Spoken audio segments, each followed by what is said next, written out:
Shortest path problems can be done in a couple of ways. You can actually use trial and error. So imagine we're going from A through to G. I could work out all the different paths through this graph and add them up and see which one's the shortest. But between you and me, I always have the sneaking feeling that maybe I've missed one, maybe there is another one.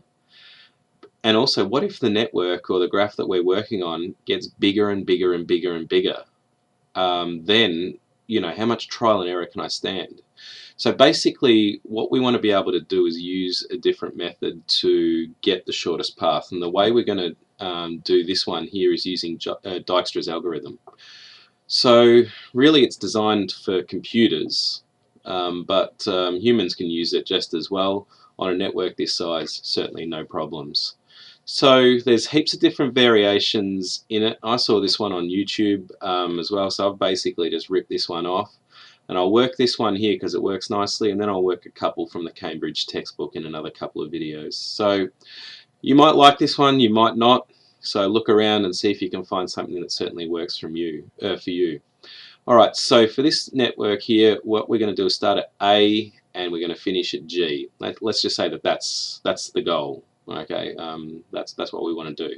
So we want to get the shortest path from A through to G. Okay, so basically to start Dijkstra's algorithm, what we're going to do is write the starting vertex there, so that's A, and we're going to write up all the other vertices. So that's B, C, D, E, F, and G across the top. Now, what we do is rule a line here and rule a line across here. Okay. Now, it's really important not just to follow an algorithm, but to kind of understand what it's trying to do. Okay. So what we're going to do, starting at A, we can go to two places. We can get three places. We can get to C, we can get to D, or we can get to B. All right. So from A to B, it's going to be 3. And what we do is, I saw one of the clips explain this, and it's a fantastic way of doing it. We just do a little annotation to say that we got to B via A by doing a little a next to the number. So it's 3 from A. Alright, now I'm just going to write a little annotation on the diagram as well. You don't have to do this, but it's just going to help me explain something later on. Alright, we can get from A to D with using an edge that has a weight of 6. So there's 6 from A. Or we could go from A to C, which has a weight of 5 from A. The rest of these vertices, we actually can't get to them from A directly, so what we do is we draw X's on those. And I'm just going to note down that to get from A to D, this way it's going to be 6, and to get from A to C this way is going to be 5. Alright, so the algorithm now says that basically what you do is you select the path of least weight from this list here. Okay, so the lowest weight, or the edge with the lowest weight. So we're going to grab this one here, and Cambridge says to box it. Okay, so we'll put a box around it. Okay, so then we look at the column that it came from, and that's from column B. So column B becomes the focus of our attention now. Okay, now we're going to leave that boxed, and now we're going to look at where I am at B. I'm going to look at where I can get to.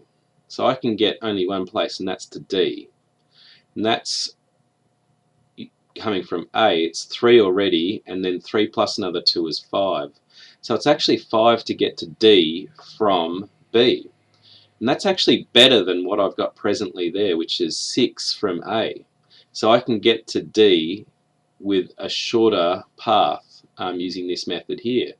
So I'm actually going to rewrite this as A to D being 5 from B.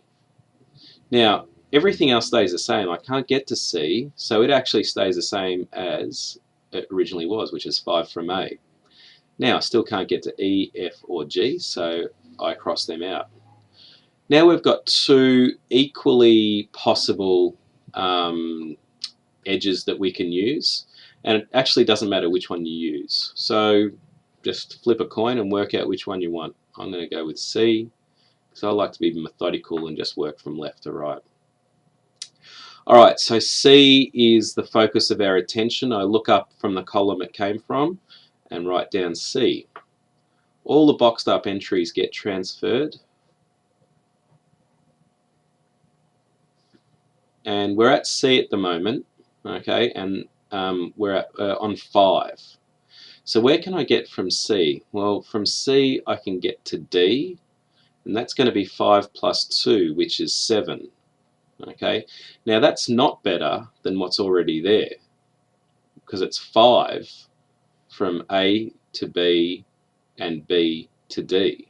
So I'm actually going to leave the 5 from B there. It's not a shorter path.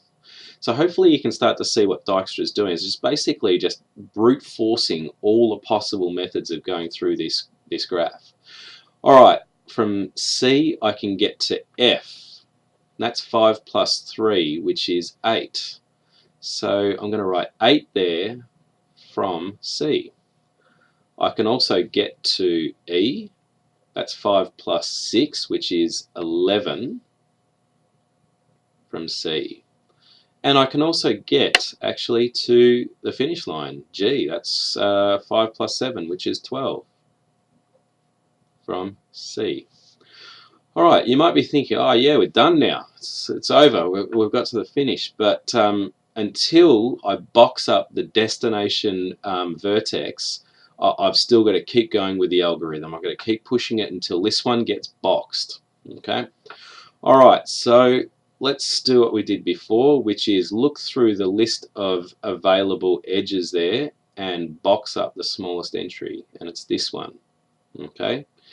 And that is D. So D becomes the focus of attention, and let's rewrite all these originally boxed up entries with the new one. And remember, we don't write them or transfer them straight across until we've actually checked what's possible. All right, so now we're at, where are we? We're at D, okay? And remember, that's not 6 actually, that's 5 now, because we're using 3 plus 2 rather than A to D, which is 6. Now from D, there's only one place to go, and that's F. 9 plus 5 is 14.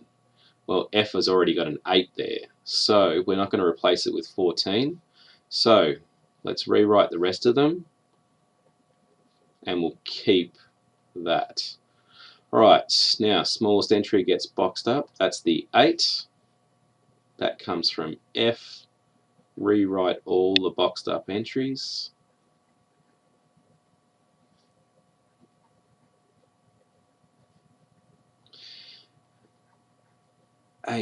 C. So we're there and we're on 8 at this point. Okay, well from F we've got 2 potential places to go. We can get to E. 8 plus 5 is 13. But there's already an 11 there. So that's a better way, so we're going to keep that. Alright, and from F we can get to G. 8 plus 1. Well, that's 9. That beats the 12 that is there from the other way, which is from C. Alright, so we say where that came from. That's 9 from F. Alright, so we've got 2 remaining edges here. The smallest one is this, and this is also the destination. So we've boxed the destination, which means that we can stop the algorithm now. So what do we know? We know that our shortest path is 9, but we can also tell how we got that 9. So it's going to be 9 to there. Now how did we get it? Well, to get to G, we went via F. So let's write it in reverse order. Okay, we know it came from F, so it's this one here. Now how do we get to F? Well, what we do is we look at the F column and we note that it came from C. Okay, so that was C, so it came from up there. Oof. Shocking line that. Okay, and how did we get to C? Well, let's look at this column here. We got there from A down this one here, which is A. Alright, so our shortest path is 9 units long, and the shortest path is A, C, F, G. And you can see it's even sort of like got a bit of inbuilt error checking, because we can also add these numbers together, 5 and 3, which is 8, 8 and 1, which is 9, which checks out with what we got via the algorithm. So there's one example of Dijkstra, and I'll do a couple more now as well. So look at the next couple of videos and really nail this algorithm.